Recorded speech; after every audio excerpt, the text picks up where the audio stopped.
The Omega navigation system is a worldwide all-weather navigational system providing a fixed accuracy of 1 to 2 nautical miles, which can be used by submarines and the aircraft as well as surface ships. Like Loran, it's a radio navigation system. However, Omega uses VLF, very low-frequency radio signals, which permit extremely long-range navigation, consequently reducing the number of stations required to provide a worldwide navigation system. Another important feature of the Omega system is the simplicity of its equipment, which makes it very easy to operate and maintain once you understand a few fundamentals. To provide worldwide coverage, the Omega system will use 8 VLF transmitting stations. 1 in Norway, another in Trinidad, 1 in Hawaii, and another in north-central United States. Of the remaining, 1 is in the Indian Ocean, another in the southern part of South America, 1 in the Tasman Sea area, and finally, 1 in the western Pacific. The actual spatial relationship of these stations to each other may be better understood by viewing them on this globe.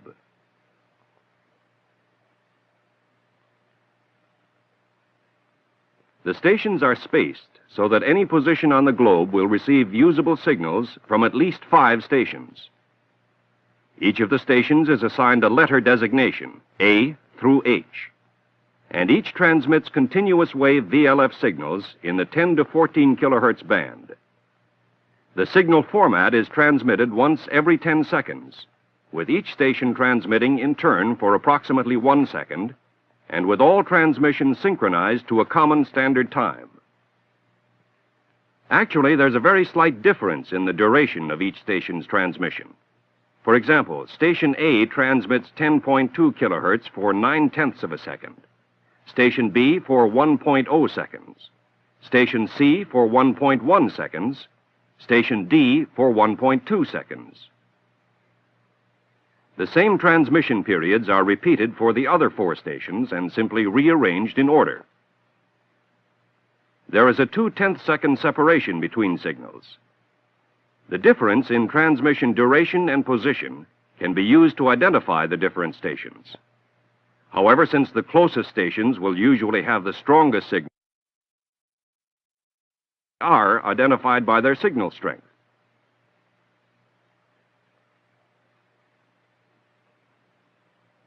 But no matter what method of identification is used, the important point to remember at this stage is that the transmitters are sending out signals in a time-shared sequence, and that every Omega receiver is picking up signals from a number of transmitters. These receivers are not only receiving the signals, but they're also comparing them to determine the phase difference between them. To explain phase difference, we'll use sine waves to represent the signals being received. As long as these waves coincide, we can say that they're in phase, or that they have a 0 phase difference. But as the relationship between the waves begins to change, a phase difference begins to appear. Now, let's visualize the relationship between a receiver and 2 stations, with a baseline drawn between the 2 stations. At a point midway between the stations, there's no because they have traveled the same distance. And as long as the receiver remains on a line equidistant from both stations, the phase difference remains 0. This series of 0 phase points establishes a line of position for the receiver. As the receiver begins moving toward one station and away from the other, we begin to get a phase difference due to the difference in distance the signals travel. In our simplified receiver, you can see this phase difference being measured. The sine waves simply show the changing phase difference graphically. As the receiver moves away from the midway line of position, also called a 0 phase contour line, the phase difference gradually increases from 0 through 360 degrees or back to 0, thus locating another 0 phase contour line. Now, if we were to draw a new line of position at each 0 phase difference interval, we would get a series of 0 phase contour lines dividing the area between the 2 stations into lanes. These 0 phase lines appear at half wavelength intervals, And so, for 10.2 kilohertz, which is the basic frequency of the omega system, this gives us lanes that are 8 miles wide near the baseline between stations. For all practical purposes, the lines are parallel near the baseline, even though they are hyperbolic and actually diverge as they move away from the baseline. The distance between the stations is so great, however, the divergence seldom becomes significant. For identification purposes, the lanes between each pair of stations are numbered. This is done by assigning the number 900 to the midway or zero contour line between the two stations. On one side of this line, moving toward station A, the lines are numbered in decreasing order. On the other side of the 900 line, moving toward station B, the line numbers increase. The same arrangement is followed in numbering the lanes between any pair of stations, with the numbers always increasing from the lower to the higher letters. In the omega system, these lane numbers are always used to determine the ship's line of position, and these are the numbers that the lane counters of the omega receiver use to identify a particular lane. On this AN-SRN-12 receiver, the lane count is indicated by the 3 digits in the window at the left. Omega receivers also give a percent of lane reading, which permits an LOP to be established within a lane with greater accuracy.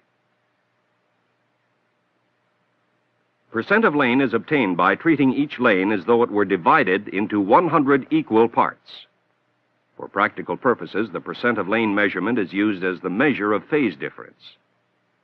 On the SRN-12, percent of lane is indicated by the 2 digits on the right. The network of 8 stations provides a grid of lanes covering the entire globe, and this gives the geographical references we need to be able to fix our position. The signals from one pair of stations will give one LOP. Using a third station gives another pair, and consequently, another LOP. And at the point where these two lines intersect, we get the fix. Now, although the areas between stations are divided into lanes, which are numbered, the receiver still can't identify any particular lane without some help.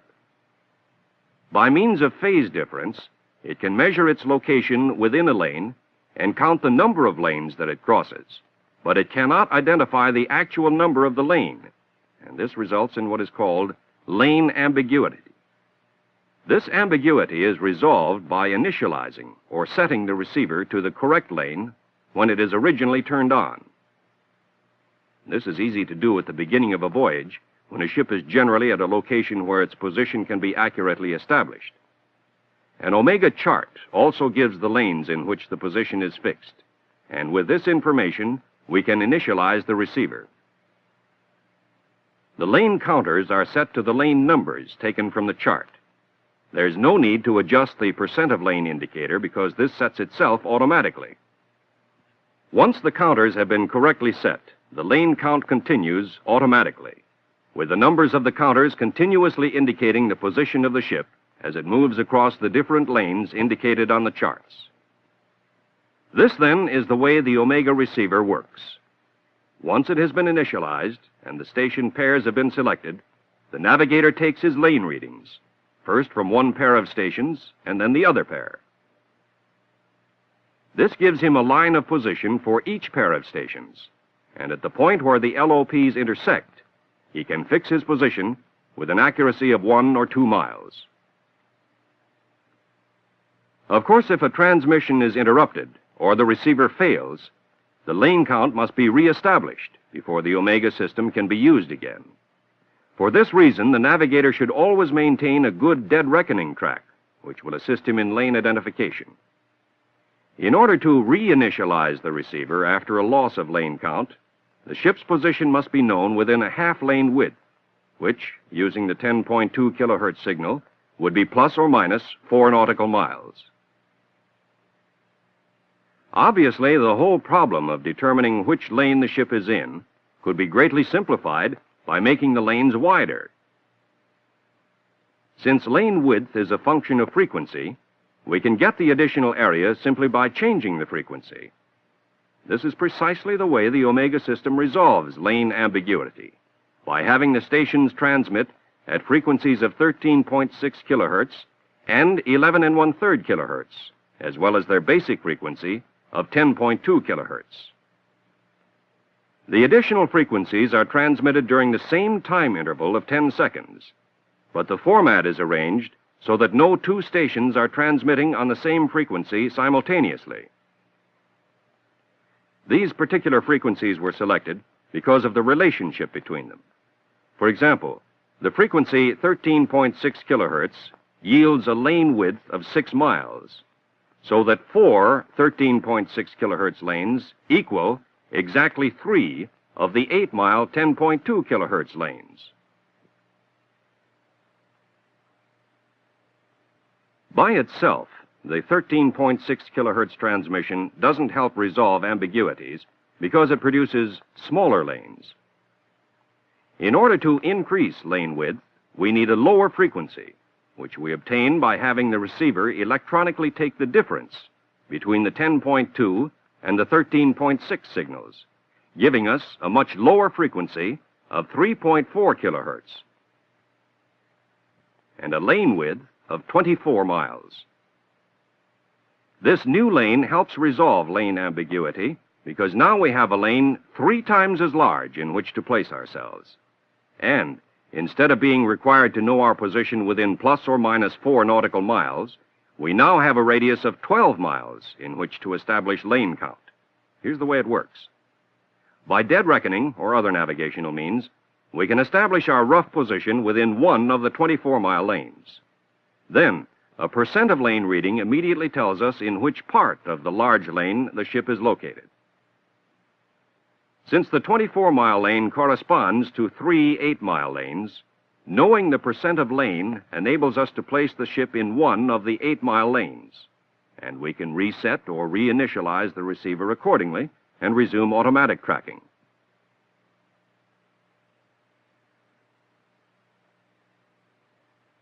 Using the same procedure with the 11 1/3 kilohertz signal and the 10.2 kilohertz signal, we get a difference of 1.1 1/3 kilohertz with still wider lanes of 72 miles, which in turn give us a much larger margin for ambiguity. And using the same procedure, we can work our way down to a 24-mile lane and ultimately to an 8-mile lane. In spite of the availability of the other two frequencies, the 10.2 kilohertz signal is the essential frequency needed for accurate navigation. The additional signals simply make it possible for suitably equipped receivers, with the aid of dead reckoning, to resolve lane ambiguity anytime and anywhere on the globe. After the receiver readings have been taken, the Omega Skywave correction tables must be used to take into account changes in the ionosphere at different locations, different times of the month and day, and the effect these conditions have on transmission.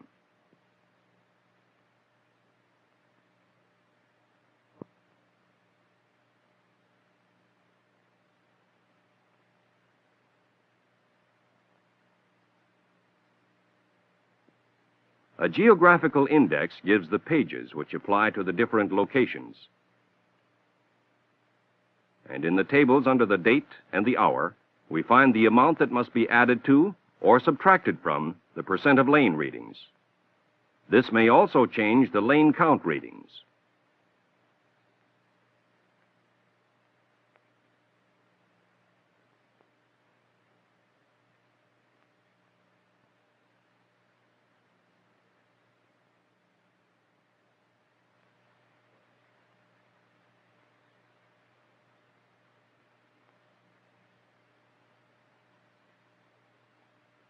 Briefly reviewing the basic features of the Omega navigation system, we begin with 8 VLF transmitting stations strategically located around the globe. The stations transmit on a time-shared basis, with their signals phase-locked to a common standard time. The signals divide the area between station pairs into lanes of equal width, and the lanes are further divided into 100 equal segments, which appear on the receiver as percent of lane. The lanes for the 10.2 kilohertz signal are 8 miles wide, The lane for the 3.4 kilohertz signal is 24 miles wide, and the width of the lane for the 1.1 1/3 kilohertz signals is 72 miles. The Omega receiver is started and time synchronized with the transmitters at the beginning of a voyage. At the same time, the station pairs are selected, and after consulting the skywave correction tables, the lane counters are set. From then on, the lane counting is automatic. The navigator simply takes his receiver readings, uses the skywave correction tables to correct them, and at the point where the intersecting lines of position cross, he obtains his fix quickly and easily. When this speed and ease are added to the other advantages of the system, such as the worldwide all-weather coverage, dependability and accuracy, simplicity of operation and maintenance, it's easy to see that in Omega, we not only have a very practical system, but also one that represents a milestone in the art of navigation.